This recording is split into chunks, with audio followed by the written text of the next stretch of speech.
I am a student of computer engineering. میرا سوال یہ تھا کہ اتنے سالوں سے جو ہمارے ریلیجیس بکس آئے ہمارے پاس اور ہم لوگ اسٹڈی نہیں کر پا رہے. جو اجاگرام لیا, جو وید گیتاس میں سے بتائے ہمیں, آج میں نے ابھی پڑھنا شروع کیا ہے, مگر اتنے سالوں سے کوئی پڑھ رہا کیوں نہیں ہے؟ آپ اس کے اوپر کیا کہنا چاہیں گے؟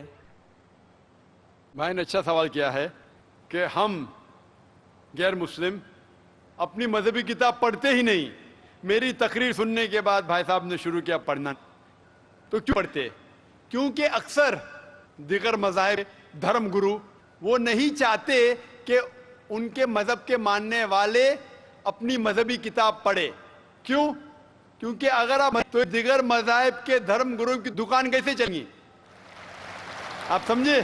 تو اسی لیے جو قرآن میں لکھا ہے سب سے بہترین اس طریقے سے غیر مسلمان سے کوئی مسلم بات کر سکتا ہے وہ سورہ ال عمران سورہ نمبر 3 آیت نمبر 64.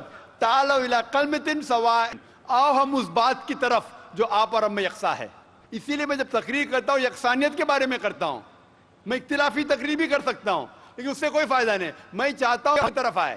اور انشاءاللہ میری اگلی تقریر جو اگلے سنیچر ہے وہ ہے کہ خدا کا تصور مختلف مذاہب میں, concept of God in the major world religions.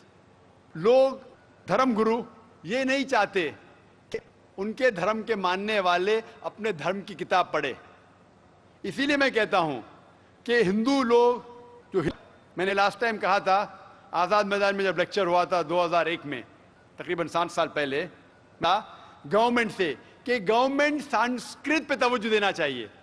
ہندوؤں کو کہنا چاہیے سنسکرت پڑھو, اپنی مذہبی کتاب پڑھو تو آپ قریب آئیں گے, خدا کے قریب اور آئیں گے, آپ اور ہم میں اور بھائی چارہ بڑھے گا.